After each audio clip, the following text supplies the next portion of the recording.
2024 का लोकसभा चुनाव सामने है। ऐसे में तमाम राजनीतिक दल अपने अपने तरह से तैयारियों में जुटे हुए हैं। कई राजनीतिक दलों ने अपने प्रत्याशियों का ऐलान भी कर दिया है। ऐसे में कांग्रेस के प्रत्याशियों के ऐलान में प्रमुख तौर पर रायबरेली और अमेठी को लेकर के अभी भी प्रत्याशियों का इंतज़ार और कांग्रेस के भीतर मंथन चल रहा है। क्या कांग्रेस अपने चेहरों के साथ रायबरेली और अमेठी में विश्वास नहीं जता पा रही? क्या इस बार कुछ नए चेहरे होंगे? इसी पर आखिर जनता क्या सोचती है, जनता को क्या लगता है, इसी पर बातचीत करने के लिए हम इस वक्त मौजूद हैं। कांग्रेस प्रत्याशियों का ऐलान कर रही है, लेकिन जो सबसे प्रमुख सीट रही हैं, परिवार की जो सीटें रही हैं, गांधी परिवार की जो सीटें रही हैं, गढ़ रहा है, उन सीटों पर अभी तक प्रत्याशियों का ऐलान नहीं। गांधी परिवार से कोई चुनाव नहीं लड़ेगा, क्योंकि वो जानते हैं कि हम जनता के बीच गए नहीं और आप जीत जाते हैं, उसके बाद सीधे पैराशूट से आप 5 साल बाद उतरते हैं चुनाव मैदान में। तो रायबरेली और अमेठी की जनता इनको वापस भेजने का काम करेगी। आपने देखा अगले बार अमेठी में राहुल गांधी को हार का सामना करना पड़ा और इस बार सोनिया जी ने अपना नाम वापस ले लिया। जानते हैं क्यों? जानते थे कि इस बार मैं भी हार जाऊंगी, क्योंकि जीतने के बाद वो कभी अपना मुंह दिखाई नहीं रायबरेली में। तो जनता इस बार भारतीय जनता पार्टी के साथ है और प्रचंड बहुमत की सरकार बनेगी, इसमें कहीं कोई संशय नहीं है, क्योंकि मोदी जी ने सबका साथ, सबका विकास, सबके विश्वास के नारे के साथ हर उस क्षेत्र में काम किया है। शिक्षा हो, स्वास्थ्य, रोजगार। उत्तर प्रदेश से माफिया पलायन हो गए, गुंडई खत्म हो गई। क्या लग रहा है कि कांग्रेस क्यों इतना देरी कर रही है उन सीटों पर? देखिए, कांग्रेस ने लूटा है, खसोटा है। 60 सालों के राज में इन्होंने जनता का जो विकास होना चाहिए उन्होंने किया नहीं है। इनको सिर्फ ये है कि हमारा बेटवा पीएम बने।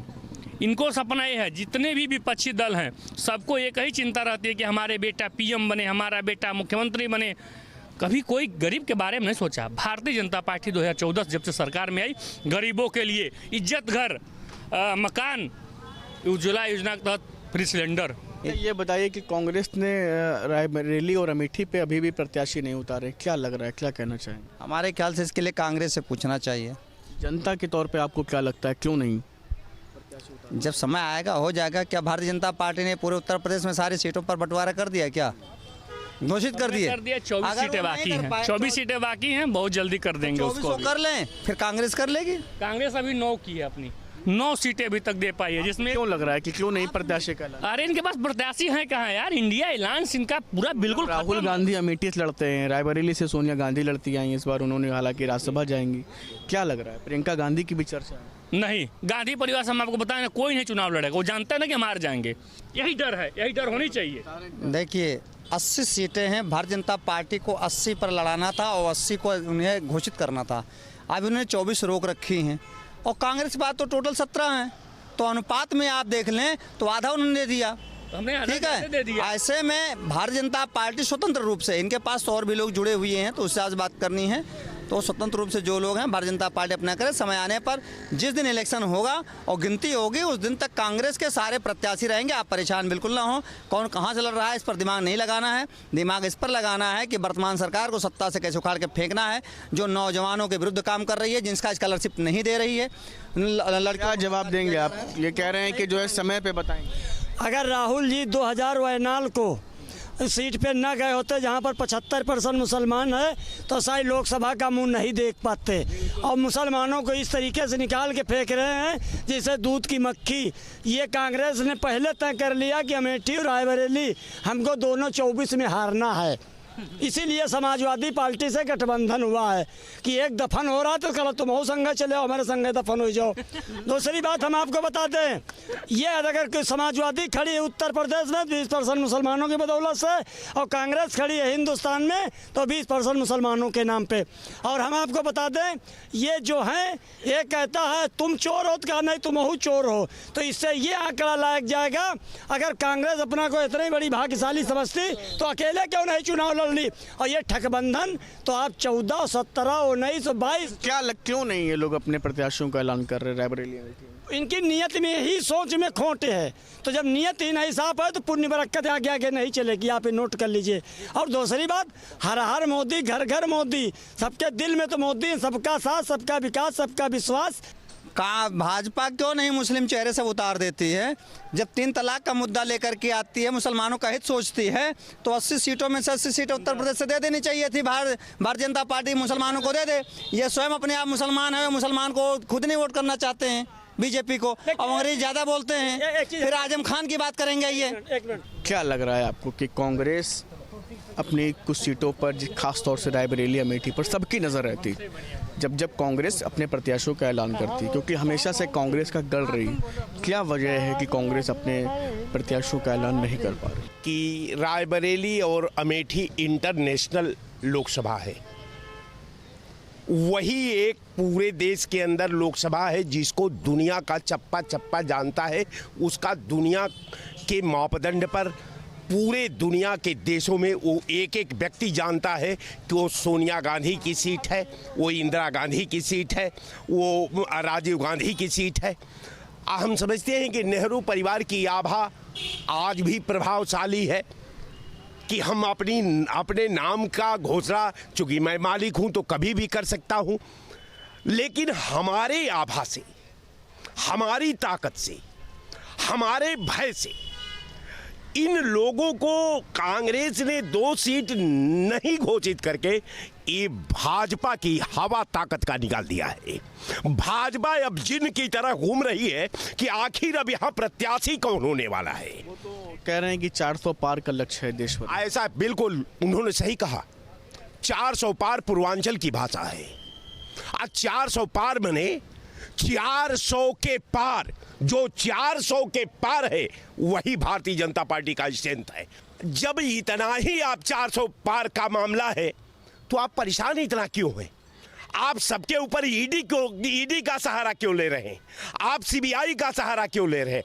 आप सारा आईटी का सहारा क्यों ले रहे हैं? आप केवल आपका हाथी का दांत खाने का और दिखाने का और है।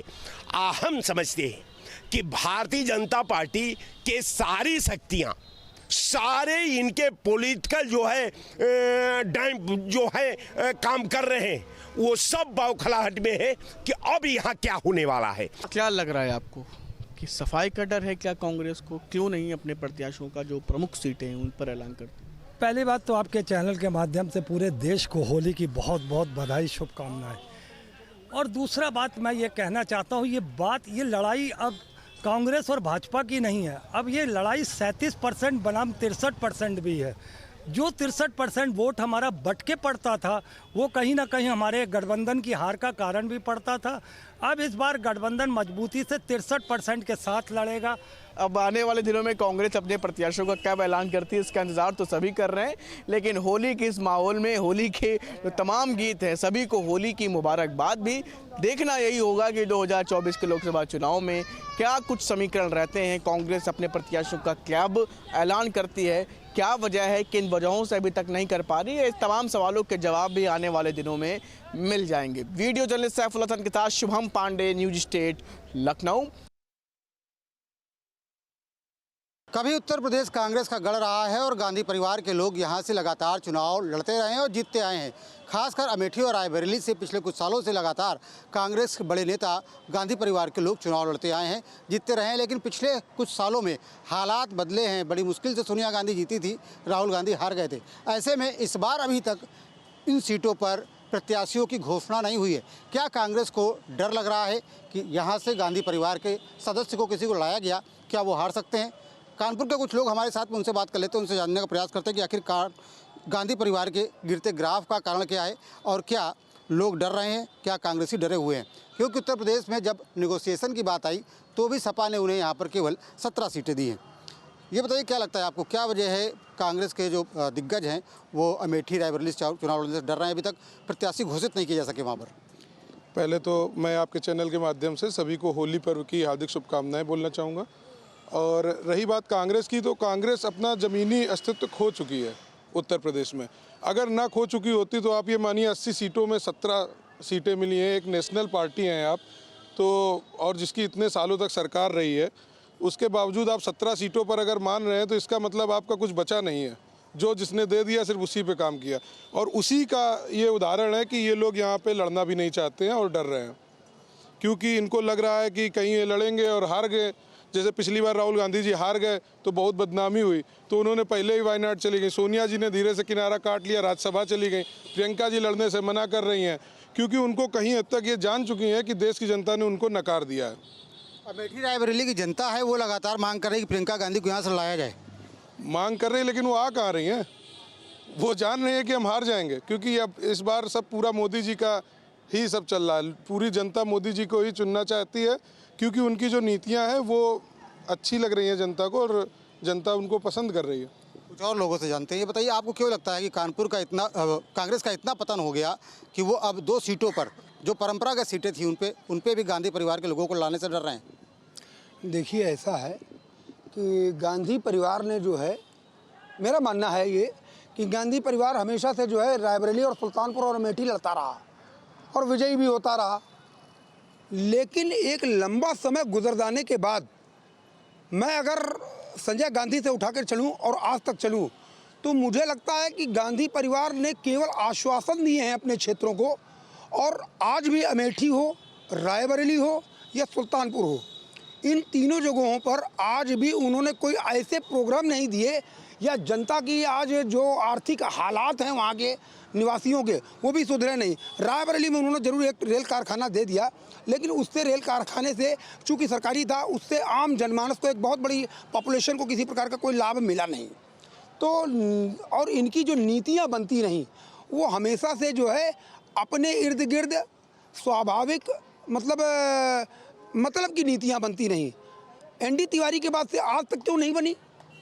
आज आप लोग इस बात का प्रश्न उठाते हैं, लेकिन परिदृश्य में जाके अगर देखा जाए तो गांधी परिवार का जो गिरता हुआ ग्राफ था, जनता के बीच में जो इनकी उपलब्धता थी, और ये इतने बड़े स्तर पर हो गए कि ये लोग कभी भी ज़मीन पर आकर के अपने मतदाताओं से, अपनी क्षेत्र की जनता से मुलाकात नहीं करते थे। इनके प्रतिनिधि जब इनसे जनता से मिलते थे तो मैंने तो देखा है, वहाँ भी जा कर के देखा है, बहुत ज़्यादा गए अमेठी, सुल्तानपुर, रायबरेली, तो इनके प्रतिनिधि भी जब जनता से मिलते थे तो उनके जैसे 100 लोगों ने अपनी बात रखी समस्याओं की, तो उसमें पता लगा 5 लोगों की समस्याएं सॉल्व हुई और पता लगा 95 लोग जो है वो किनारे हो गए। तो ये सब चीज़ें जो है एक असंतोष का वातावरण उन क्षेत्रों में इतना ज़्यादा व्याप्त हो गया कि अब सीटें तो नहीं रही इनके पास। एक तरफ बीजेपी है, लगातार दहाड़ रहे बीजेपी के नेता कह रहे हैं कि 400 पार करेंगे इस बार। दूसरी तरफ कांग्रेस है जो प्रत्याशी नहीं उतार पा रही। देखिए, कहीं ना कहीं भारत देश की जनता जो है वो उसका मकसद ये वो समझ चुकी है कि हमको राष्ट्रवाद की तरफ ही जाना है, और कुछ ना कुछ जो हम लोग कह रहे हैं डिलीवरी, तो बीजेपी गवर्नमेंट ने वो डिलीवरी दी है लोगों को, जो उन्होंने वादे किए वो निभाए हैं। जनता के मन में घुस चुकी है बीजेपी इस कदर कि वो ये मानती है कि अगर ये कोई मोदी गारंटी जिसको हम कहते हैं, कि वो ये मानते हैं कि मोदी अगर कुछ बोल रहे हैं या बीजेपी गवर्नमेंट कुछ बोल रही है तो उसको डिलीवर करेगी। गांधी परिवार ने क्या किया? गांधी परिवार ज़मीन से उखड़ गया। गांधी परिवारों ने आम लोगों की बातें नहीं सुनी, आम लोगों के बीच में नहीं निकलते हैं। कभी कभी एक पॉलिटिकल इवेंट चला देते, भारत जोड़ो यात्रा और फला, आपने यूपी में देखा ही होगा, उसका कोई बहुत ज़्यादा इम्पैक्ट भी नहीं दिखा। कानपुर में भी आप देख लीजिए, एक बहुत बड़ा पॉलिटिकल लीडर जो कांग्रेस के थे उन्होंने भी त्याग के बीजेपी ज्वाइन कर ली। तो कहीं ना कहीं ये अपनी खुद के जो इनके सिद्धांत थे कांग्रेस के, जिस पे ये 47 के बाद से लगातार राज करते चले आ रहे थे, उससे इतर होकर जब इन्होंने सोचना चालू किया है तो जनता ने इनको निकार दिया है। यही मेन मुझे तो ये लगता है कि अगर आप पब्लिक के बीच में अवेलेबल नहीं है तो जनता आपको स्वीकार नहीं करेगी। यही कारण है रायबरेली, अमेठी या सुल्तानपुर जैसी जो इनकी परंपरागत सीटें थी, वहाँ की जब इनकी जनता ने इनको राजशाही जैसा था इनका, अब नकार दिया है। भारत देश राजशाही स्वीकार करने वाला तो अब है नहीं। तो मुझे लगता है यही एक कारण है कि इनकी पब्लिक के बीच में उपलब्धता नहीं है और डिलीवरी करने की क्षमताएं कांग्रेस में नहीं रह गई हैं, सो डैट ऐसा माहौल बना हुआ है उनका। कांग्रेस के नेता छोड़ करके जा रहे हैं, आप कह रहे हैं। क्या लगता है कि राहुल गांधी के नेतृत्व में कोई कमी है? यही वजह है कि लोग बंद करके नहीं रह पा रहे हैं, जब लगातार छुटक रहे हैं? निश्चित राहुल गांधी के नेतृत्व में कमी है। ये बात आज नहीं, मैं स्पष्ट बोल रहा हूँ। राहुल गांधी अगर कांग्रेस में प्रेसिडेंट रहेंगे, राहुल गांधी प्रधानमंत्री कैंडिडेट रहेंगे तो कांग्रेस नहीं पनपेगी। राहुल गांधी के नेतृत्व में हो सकता है बहुत अच्छे एजुकेटेड व्यक्ति हैं, अच्छी उनकी लीडरशिप है, लेकिन वो जनता जो है ना वो राजतंत्र को नहीं स्वीकार कर रही है। राहुल गांधी राजतंत्र के प्रतीक हैं, जनता लोकतंत्र के प्रति भाग रही है। गांधी परिवार में जब तक गांधी परिवार के लोगों का लोग त्याग नहीं करेंगे, गांधी परिवार आम कार्यकर्ता के कार्य करे, अभी देखिए कांग्रेस खड़ी हो जाएगी। क्या लगता है आपको, यही एक वजह है या कुछ और कारण हो सकते हैं कांग्रेस के पतन के? और कुछ कारण नहीं, इन्होंने हमेशा ये देखा है कि ये हिंदुत्व के प्रति इनका अलग रवैया रहा है और मुस्लिम कैंडिडेट के खिलाफ इनका अलग रवैया रहा है, अलग बिरादरी के लिए अलग रवैया रहा है। और हिंदुत्व के खिलाफ हिंदू आदमी नहीं चाहता है कि ये गलत हो। हमारा राम मंदिर बना, ये 500 साल पुरानी हमारी सभ्यता को पुनर्जीवित किया है मोदी सरकार ने। तो हम तो जो हमारी सभ्यता को जीवित रखेगा मैं उस पे चलूँगा। कांग्रेस अल्पसंख्यकों को बढ़ावा देती रही है, अल्पसंख्यकों को बहुत भरपूर बढ़ावा दिया है, अभी तक दे रही है और आज भी दे रही है। जो भी अभी कैंडिडेट खड़ी कर रही है उस पे भी आप टिकट वो देख लीजिएगा, तो उसमें भी हिंदू कम होगा, ईसाई होगा, मुस्लिम होगा। तो वह बीजेपी पे भी तो आरोप लगता है, बीजेपी मुस्लिम कैंडिडेट को नहीं देती टिकट। दिया कैसे नहीं है, हर जगह दिया है। लेकिन हिंदुत्व ये हमारा हिंदू मतलब कि अपना देश प्रथम होता है, उसके बाद सारी चीज़ें हैं। नेशन फर्स्ट की बात आप कर रहे हैं, क्या लगता है कि मोदी जी राष्ट्र को लेकर के आगे बढ़ रहे हैं, यही वजह है कि उनका ग्राफ बढ़ रहा है और कांग्रेस का ग्राफ कम होता जा रहा है? जी बिल्कुल, कहीं ना कहीं नरेंद्र मोदी का जो जुड़ाव वो संघ की परिपाटी से आते हैं, संघ की पृष्ठभूमि से आते हैं। उन्होंने भारत के हर राज्य का चिंतन किया है। वहीं दूसरी ओर अगर हम देखें तो हर चुनाव से पहले राहुल गांधी एक भारत जोड़ो यात्रा निकालते हैं और भारत जोड़ो यात्रा के बाद का जो स्थितियां होती हैं, जैसे हर चुनाव पार्टी अपने हार की समीक्षा करती है और पार्टी में लीग पोल का निर्धारण करती है। हमें लगता है कि कांग्रेस पार्टी में इस पर समीक्षा होनी चाहिए कि इतने बड़े पैमाने पर लगातार चुनाव हार रहे हैं। चुनाव हारने के साथ साथ इनके कई बड़े नेता जो कभी भारतीय जनता पार्टी के धुर विरोधी रहे और एक लंबे समय तक वो जनप्रतिनिधि के तौर पर रहे और कांग्रेस के दल में शामिल रहे, उन्होंने भी भारतीय जनता पार्टी का दामन थामा। तो कहीं ना कहीं कांग्रेस को इस पर चिंतन करना चाहिए और ये कांग्रेस के लिए कहीं ना कहीं एक बहुत बड़ी समीक्षा का विषय होगा और इस पर राहुल गांधी की यात्रा की ज़रूरत नहीं है, समीक्षा की ज़रूरत है।